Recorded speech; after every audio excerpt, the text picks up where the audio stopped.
Hey guys, welcome to this week's episode of Fish Lyfe Outdoors, where we're going to again try to save you time and money, and we're going to go through some at-home rod repair. Y'all check it out.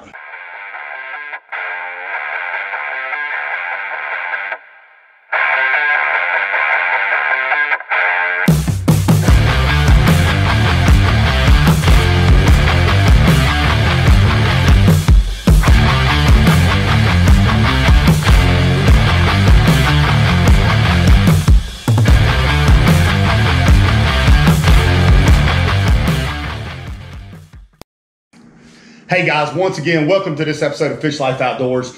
Man, we're doing a really cool episode tonight.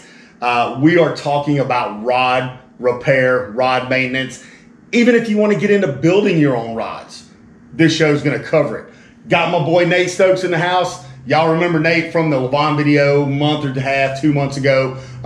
Nate is our local Dallas Police Department detective. Y'all know we back the blue around here at Fish Lyfe Outdoors, and we're going to continue to do that until the day they run us off of YouTube, baby.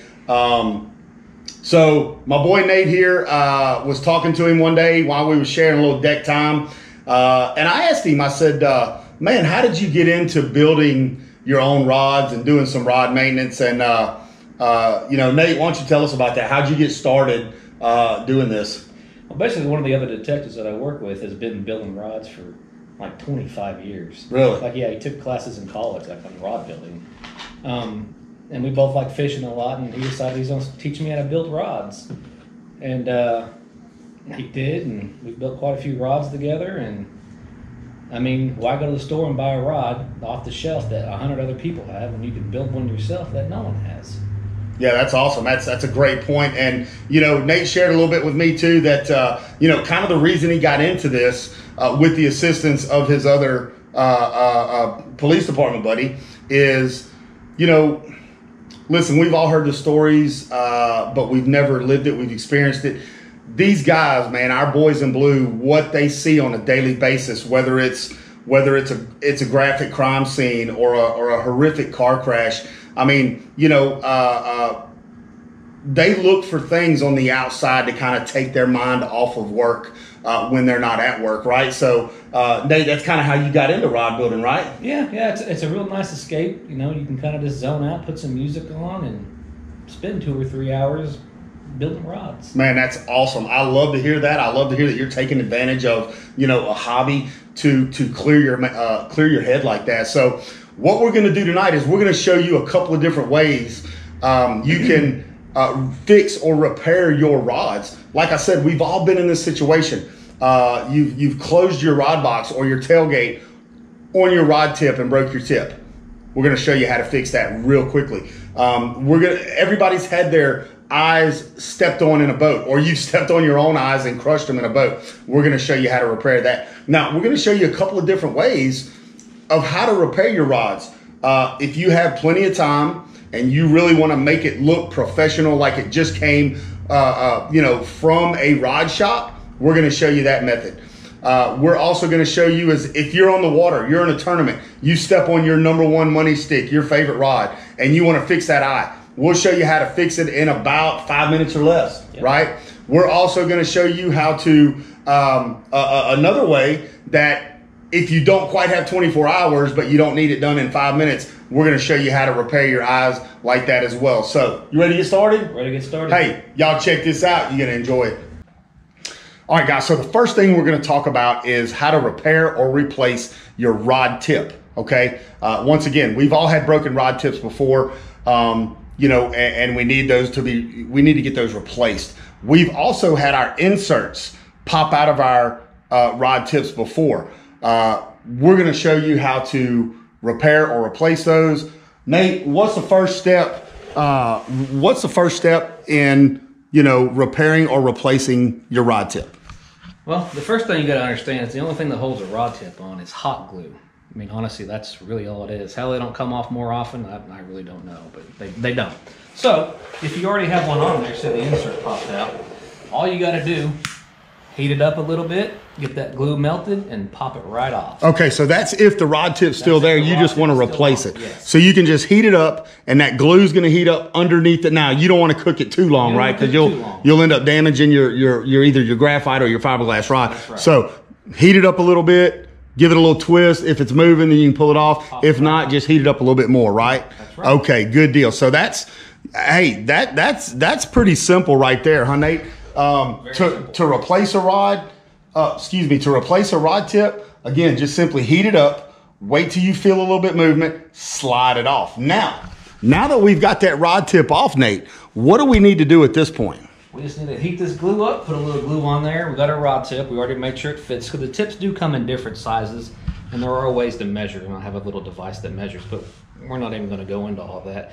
So basically, these little rod tips and this glue, you can buy this both at Academy. It comes in a pack of 3, and there's 3 different sizes.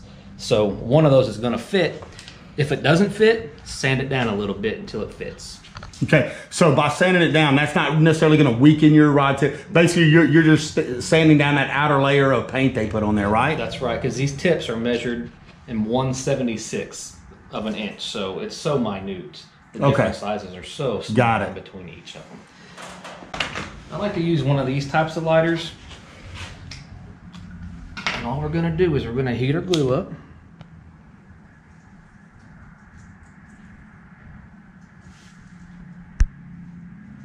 I got it melty there. Get some on this rod tip.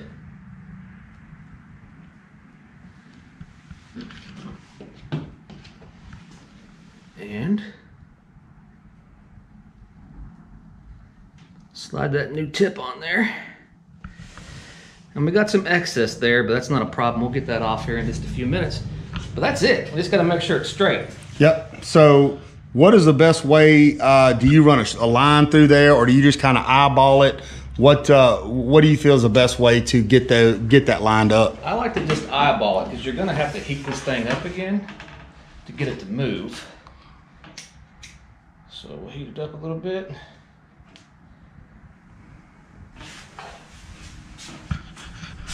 I think that's pretty good. Looks pretty good from here, hand. Yeah. And you can just take this extra glue off. It'll just peel right off, huh? Just peel right off. If it doesn't, you can heat it up again and get it off. And you're it. That's it. You got a new tip. These packs at Amazon or at Academy they're literally I think they're $3 or $4. I mean, they're really cheap. And if you took that to, say, a rod repair shop, I mean, they're going to charge you $25 just to walk through the door. At least $25, you're right. All right, well, there you go. Hey, tip number 1, how to replace a rod tip for $3 or $4. And that took us what? Look, the video, it's kind of on the video 4 minutes. Mm-hmm. So we talked for probably 3 minutes of that. It literally took about 1 minute's time to get that new tip on that rod. There you go. All right, guys, now that we've got the tip replaced on our rod, which was super easy, super fast, and super cheap, now we're going to move to what happens when you're at the middle of your rod and it's one of the middle guides, okay? Now, we've all had this happen before. Look at there. That rod tip has been stepped on and abused like a redheaded stepchild, son. And look, listen, even if we wanted to try to take some pliers and fold it up, not only is it crushed, but the insert is gone, okay? So it just sit there and chew your line if you try to repair this rod guide. So now what we're gonna have to do is remove this center rod guide, okay, and replace it. Nate, how do we go about doing that? The first step's gonna be cutting it off. You can heat it up. I don't usually heat it up because it just cuts off so easily anyway. And I just use a straight razor blade, kind of goes into a box cutter. You probably got a box in the garage. No big deal. And this method that I'm gonna do right now, this is a quick, you need this rod, you're in a tournament, and you got 5 minutes to fix it. This is gonna be the fast method. I actually call this the Z-dub, because he actually told me that he's done this before. And I just refined it just slightly, just a little bit. And so the first step is just to cut it off. But you gotta be careful when you're cutting these guides off. This is just epoxy is all it is with a little bit of thread underneath. But you don't wanna dig into your rod. So you wanna make sure that this blade is real flush with your rod, and it's just gonna come off in little pieces, and just keep working it until you get it all off. All right, there you go. It's off. Now you just kind of want to just clean this up just a little bit. Give you some smooth edges. Now that we got it all cleaned up, it's time that we find a guide to replace it. These guides are right here. This is a whole guide set, and you can't see the packaging, but it's from Fuji, and I got them from Academy, and I think it was $6 for a whole rod set. And I've used them on various different rods, but we're just going to be replacing this. All your guides are going to be different sizes, and you can just kind of eyeball them to find the right one. Most of those packs you're going to find at Academy or Mud Hole or the Fuji packs. It's a whole guide set of guides. It gets a little more difficult.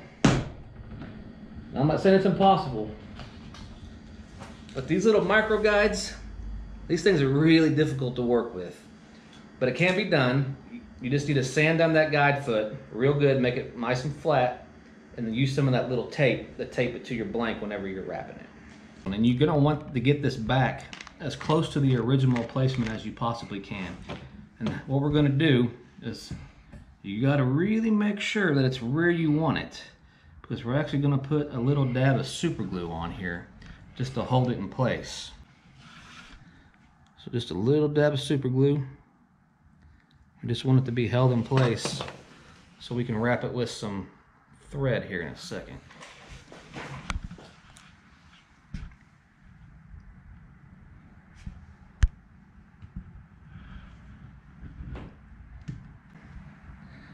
But I think we got it right about where we want it. Well, and keep in mind, Nate, as you've already mentioned, this is a repair that you can do on the water from your boat. If this is your money stick, you're fishing a tournament, you got to have this stick for the rest of the day. This is a quick, dirty method. You're just trying to get this rod back in service. And there we go. I think we're pretty good on that right now. Next thing you're going to do is y'all got plenty of fishing line on your boat, I'm sure. This is just a little bit of 6-pound braid, and we're going to do our wrap with this braid. If you don't have any braid, you can use fluoro, mono, whatever you got, honestly. Okay, so we can see that our line started right here, where the wrap started on the original one, and ended about there. And we're going to try to keep it as true as we possibly can to that. This is the most difficult part, honestly. And, you know, we got these stands right here. We're kind of cheating. You're obviously not going to have these on your boat. You can use 2 tackle boxes. You put it in between 2 seats, whatever you got. This is just quick and dirty. You're trying to get this done. So we'll take it. This is our tag end right here. I like to wrap it around 3 times.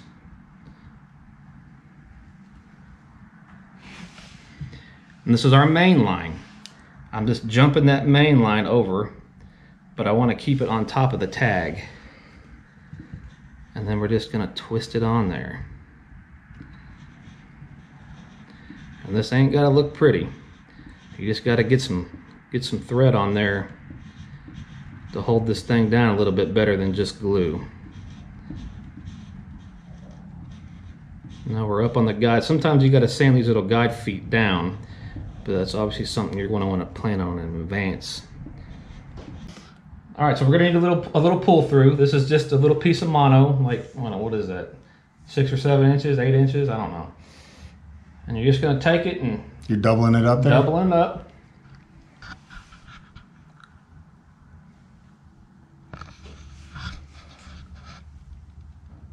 You're gonna kind of wrap it around your finger.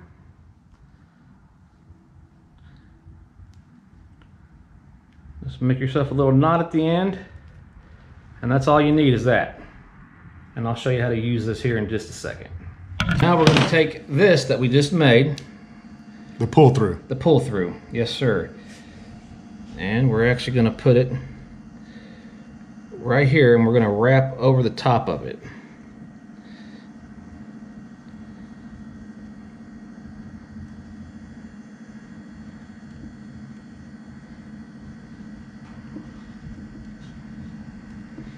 Just 4 or 5 times.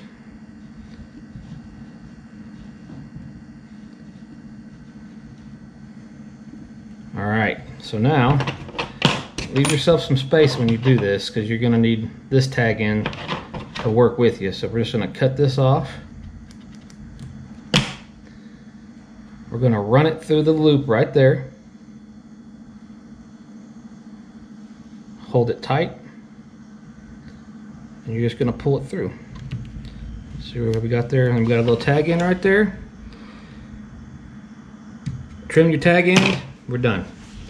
Next thing you're gonna do. And that little tag end, we want to trim that off as well? Oh yes, sir. I thought that one was yeah, we're gonna trim that one off. That's the beginning one we had there. Next thing you're gonna do, take your super glue, just go to town. Get it all over everything real good.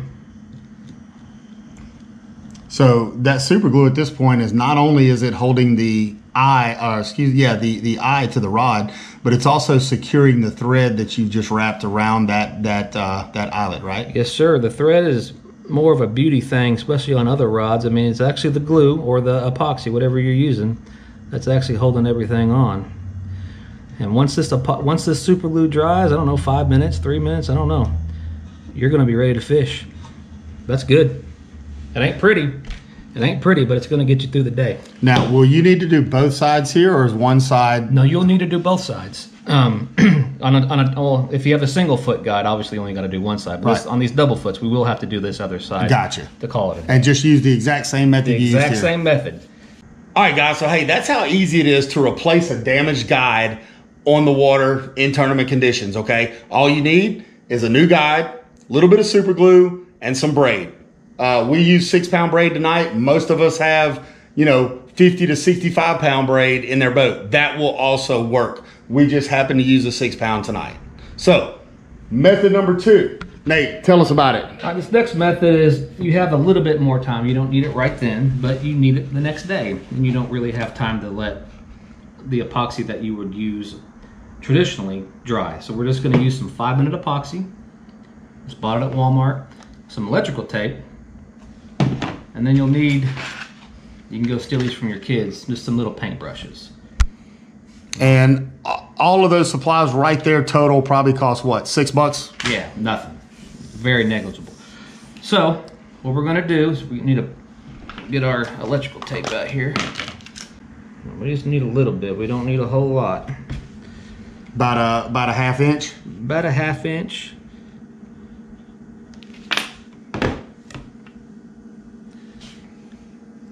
Go ahead and put it on your guide. Then we're going to place our guide. And this is a little bit more forgiving than when you super glue them on there. And we're just going to wrap that electrical tape around there. And so the electrical tape is just acting as our thread. It's really all it's doing. It's the same thing the braid did and the same thing the thread does on the other ones. And we're going to mix ourselves up a little bit of 5-minute epoxy. And I'm just using the same container that it came in.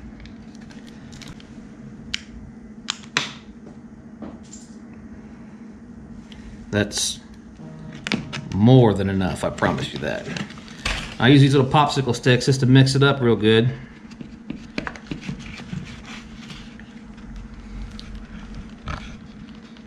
And this will look better than the super glue method.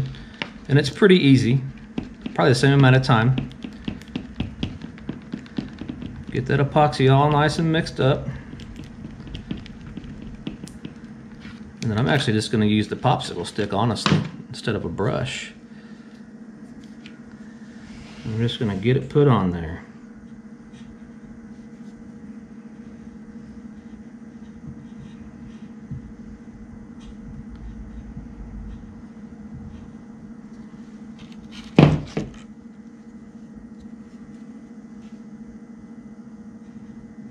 That's probably way more epoxy than I actually need.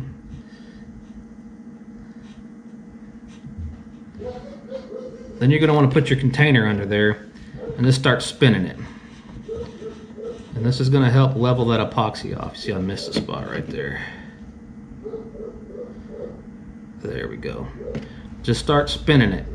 And if you got something to put a little heat on there, like we got this torch right here, just put your little heat on there. It'll kind of help get rid of those bubbles and help this stuff even out flat. Probably 3 or 4 minutes you're gonna have to spin this stuff. Okay. Just until it's you can see it moving as I'm spinning it. I'm hoping that big glob's gonna come off for us too. Make it look real good. Put a little bit more heat on there. And this heat ain't necessary, but there it goes. But if you got it, it sure is nice. And see how flat that's getting? That actually does look really good. It almost looks professional. And then you're going to want to repeat this process on this other side over here. Just put another piece of tape, put some more epoxy on there, and spin it. And this rod will be ready to use in, I don't know, 6 hours, 12 hours. This kind of depends on the weather. And you'll be ready to go. Man, that's awesome. It looks great too. I mean, it really does.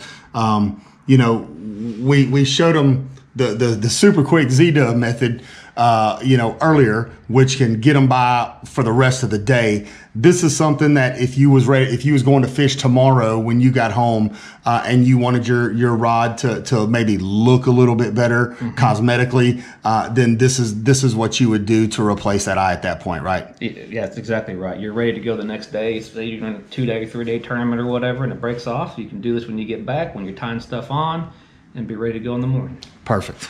All right, guys. So we've talked about a couple of different ways to replace your rod guides if they're damaged. You know, those were quick and easy methods, kind of get you back going. One way was very quickly. You can do it in the boat. The other way is if you wanted to do it overnight. Maybe you're fishing a multi-day tournament and you wanted to fix that rod that night.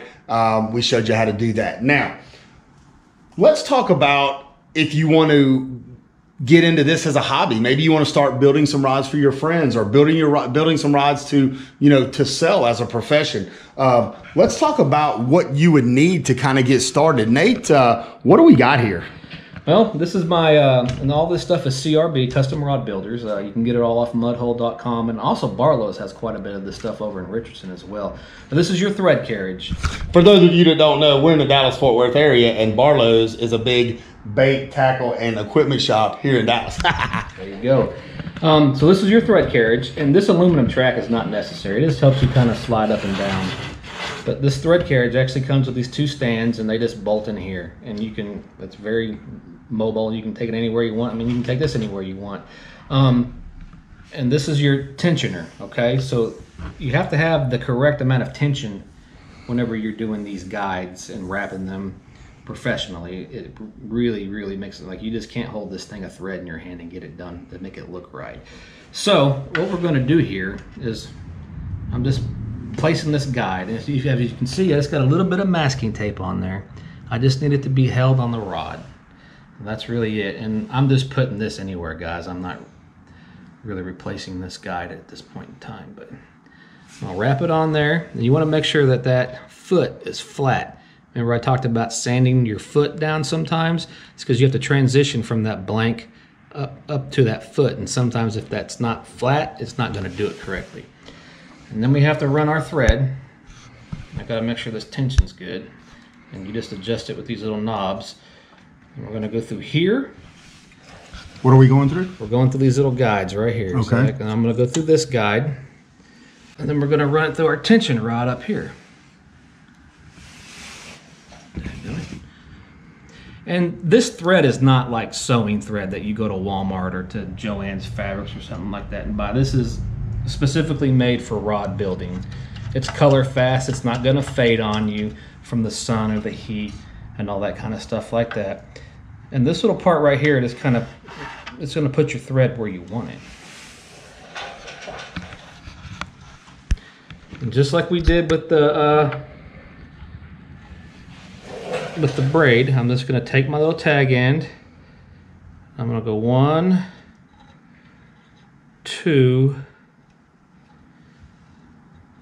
3, and then I'm going to jump my main line over my tag.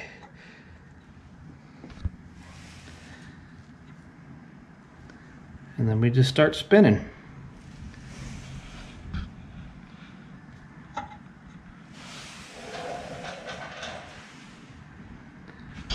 I'm going to cut this tag end off real quick.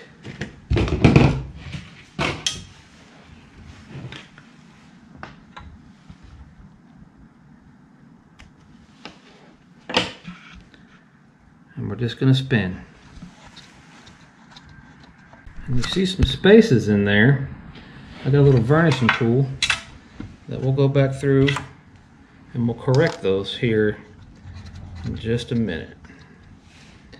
Another thing to keep in mind whenever you're doing these, this is your ugly side. This is the back side. No one looks at that. This is your pretty side. This is what you're going to be looking at all the time. So you want to start your and end your wraps on the ugly side, essentially.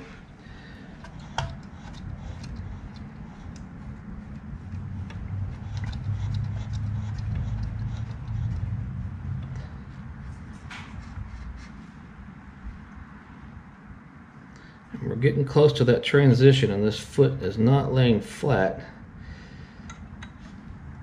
There we go, that's better.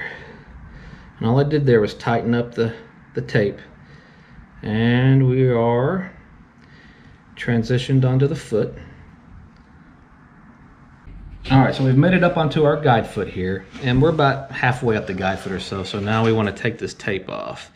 But you got to be careful because if you pull too hard, it's going to pull your whole guide out and you got to start all over again. Trust me, I've done that many, many times. And we're just going to keep spinning. And we're getting pretty close to the end. And remember, last time when we used our little pull-through, the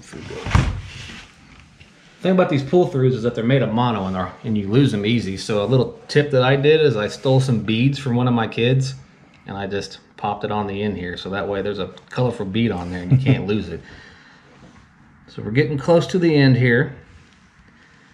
And remember, you want to do this on the back side, the ugly side. Alright, so we're going to take it up to our ugly side because we need to put our pull through here. And you're just going to take your pull through, and put it right there, and just keep spinning over the top of it because that's going to pull through our thread when we're done here on the ugly side. I'm getting real close.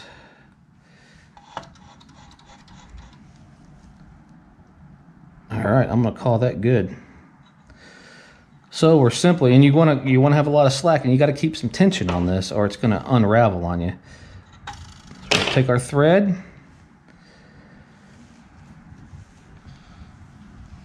we're going to run it through our pull through, pull it tight, nice and tight, pull it through. It went up a little bit on me, but that's okay. And we're done. We'll trim our tag in and we're done with that part. So now you need a varnish. And all that is just packing these threads together. Make them tight. And remember, a thread is round. So you can take this tool and kind of rub it over and it's going to help flatten them out. And there are endless possibilities of what you can do when you're wrapping guides. You can put in trim bands, there's all kinds of stuff that you can put in there. But we're done at this point right here. So what you do, if you're only doing this one at this point, you're gonna epoxy. It's not the same as 5-minute epoxy. It's a special rod building epoxy that's, you know, fade resistant and all that good kind of stuff like that. But you can get it at Mud Hole, you can get it off Amazon. There's different kinds, different brands. There's a high build and a low build. I like to use the high build on the guides because you're only using one coat and you're done. One coat and you're out. On the low build, you usually gotta do 2 coats. And you're not going to want to do this in the garage, the epoxy part. You're going to want to take it to a clean environment using the house, climate controlled too, because that's going to affect the epoxy. So you're going to put your epoxy on. I use these. And you can get these off Amazon or you can get them off Mud Hole. We'll link this down below in the description along with everything else that you see here today. Now, these are actually kind of they're about 50 cents a piece. It's not really too bad. So you would put your epoxy on, but you're not going to put it on here. I didn't bring it with me today. I forgot it, but I have something called a rod dryer. It's a real low RPM. I think it's 9 RPMs a second. I actually forget, but it's real low. It's just spinning real low. So you pop one end into the rod dryer, which is the motor, and you put the other end on the stand, and it just spins real slow. And you just take your brush in the epoxy, and I like to have it spin, it'll spin both directions. I like to have it spinning towards me, and you just put it on. Put it on just like this, and it's gonna spin. It spins about this fast. You'll put it on there, then you wanna have your heat again, because you don't want any air bubbles. It's gonna be full of air bubbles. We can actually maybe go over that process again in a later video. Then you leave it in there for 24 hours and you're done. You're ready to go fishing. All right, guys. Well, there you have it, man. Quickly and easily and even professionally repairing your own damaged rod guides. Man, nothing we did tonight was super difficult. I was actually impressed. I had never even seen this process before. You know, I hooked up with Nate. We just started talking to Bass Pro one day, and he told me, you know, what he did and what he does for a hobby, which was this. So I said, okay, well, let me send him a rod or two and see what happens. And man, he has really done a great job on repairing some of my rods. And you know, we've been in a boat a time or two before, and he just keeps telling me how easy it was. And I say, you know what? If it's that easy and it's that, you know, it's that cheap, we need to show our viewers this. We need to show them how they can maintain their own stuff. So, Nate, brother, I can't appreciate it. Tell you how much I appreciate it. I guarantee our viewers will appreciate this. So, man, thanks for coming over to the old Z-Dub Sanford & Son Garage. I got a lot of junk laying around, but man, hey, appreciate you guys watching this episode of Fish Lyfe Outdoors. Really hope this helped you guys out. I know it helped me out. I'm going to be watching my own video when it comes out. So, hey, this is something that you can actually get into on a weekend like what we got coming up. Guys, it's going to be a low of like 17 and a high of 25. I ain't fishing. No way. I'm going to get these heaters set up in my garage. I'm going to probably borrow Nate's equipment here because I won't have time to order my own. And I may actually piddle around with doing some of this stuff. So this is actually pretty awesome.